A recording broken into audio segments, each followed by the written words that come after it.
Alright,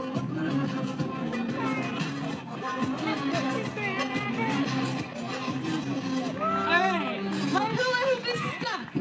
So we're just gonna put it out. If everybody can help me out. Whoa, whoa, whoa! No, it's okay. Hey guys, today we're going to talk about ketamine. Alright, so there's been a pretty recent blow up in the popularity of ketamine, and not just for a drug that people take when they go out clubbing. It's now completely kind of done a 180 in terms of what it's used for, and a lot of people are using it now for therapy. And so we're going to dive into that today, specifically that. Ketamine, as I said before, it used to be called Special K when it was used in the clubs and, you know, used for festivals and things like that. It's been around for decades, since the 70s, along with everything else, but the difference between this and other psychedelics, and this one is debatably a psychedelic or not, but the difference is that it's legal. It's still a legal drug that people can take, and that's given it a big head start. Specifically, it's been given a big head start for being used as an antidepressant. Now it's entirely different from antidepressants that we see like Prozac and things like that, because those target serotonin levels, and this one it targets a neurotransmitter called glutamate. So it's a very different thing, and it's an entirely different process. And the big difference there is that Prozac and Zoloft, they take months to start seeing any effects happen, and they may not even come. Like 30% of people who try antidepressants, they don't have a good result from it.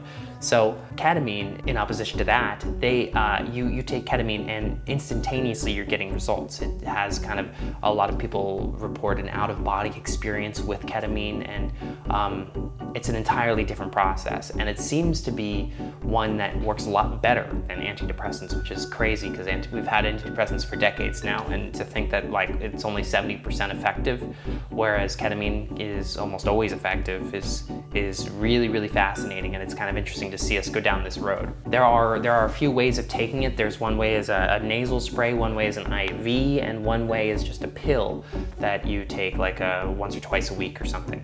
And a lot of the times you go into a clinician and you're there while you're taking the drug. However, there's a new kind of big popularity around the idea of it being shipped to you, and that is I think one of the big reasons why we're seeing a lot more of ketamine assisted therapy out there, because it is much cheaper to do this. Whereas like when you go to a clinician, you're paying like $800, $900 for that, but when you're getting it shipped to you, it's like $150. So it's a lot better. It's still pricey because that's $150 every single time, but it's a lot better than having to go to a clinician and paying all that fee. You're also given like a blindfold to put on and some headphones, and they probably give you some good music to listen to, or you know, whatever ambient music, some Brian Eno. And the idea is that you feel euphoric and you have a disconnection from reality, and what it does is it knocks you out of your constant neural pathways that you're stuck in, and you can see that your ego is not just controlling everything in the world, that you're kind of just beyond your ego. It's the same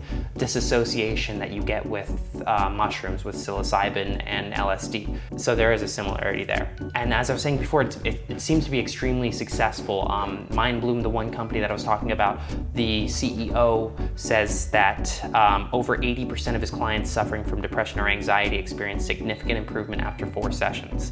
And that just 5% of patients experience side effects, and the side effects are typically just like nausea. So there's a lot of promise here. The one big thing, and unfortunately it's the same for just absolutely everything in the world of marijuana, in the world of psilocybin, in the world of ketamine, is that there's not enough research done in terms of the long-term stuff. So there's awareness that needs to come with it. I think the enthusiasm is great. I think that we should continue going down that path, but there is a slight little path of wariness that we need to go along with it, because we don't know for sure if this drug, ketamine, is going to become addictive in this context. We can't quite tell. It could have a very similar effect that opiates have, which is it hits a pleasure sense in your brain, and then you start to kind of desire that same feeling over and over and over again. There are, of course, like 55 studies across the country that are happening as we speak. A lot of them are recruiting people right now. So we will see a lot more research come out about it. As of now, there's a lot of momentum and it's just gaining traction extremely fast. And it's being done without these studies fully being finalized. And when that happens, what tends to happen after that is that, like, because there's already so much in motion, if there were things that come out to say like, oh, this could be extremely addictive over time, it's not going to kind of slow down the train because the train is already on full steam ahead. That being said, it's popping up everywhere.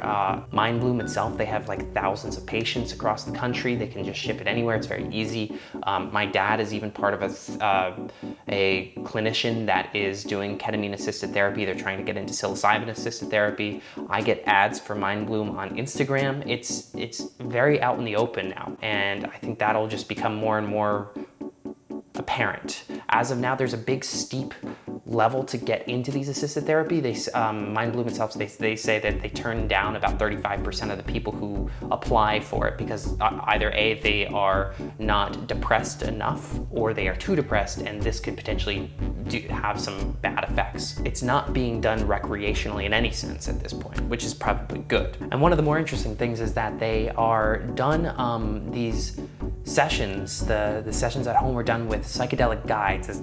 That's what they're called, psychedelic guides. And these psychedelic guides are not licensed in pretty much any way. A lot of them are life coaches and they have like experience in crisis management as well. But I actually spoke to a friend of mine who is a therapist and has a lot of concerns specifically about this because, well, I mean, he has a biased interest in this and he's worried that he's gonna be out of a job if people who don't have licenses are now being given these kinds of jobs. But also, it can lead to a very dangerous situation if people are put in positions where they don't know how to act or haven't been trained on how to act when somebody is all of a sudden having a bad reaction to something and I don't know, for example, becomes suicidal very quickly. So the idea of them not having licenses is a little worrying.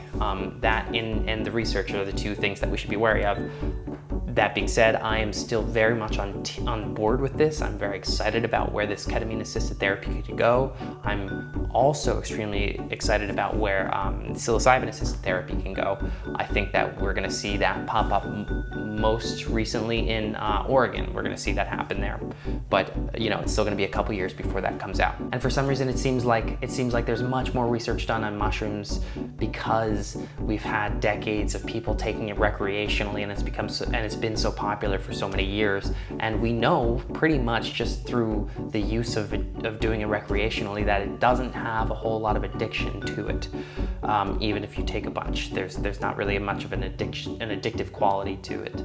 Whereas ketamine, we're not totally sure yet. But yeah, so this assisted therapy is something that I'm very interested in. I hope you guys are too, because it's something that I want to really pursue and explore and do maybe interviews with people about, maybe go check out a program that's happening. So let me know what you think of this topic, and let me know if you want to see more of it. That would be great. And that's it for today. We'll be back next week with some more news. See you then.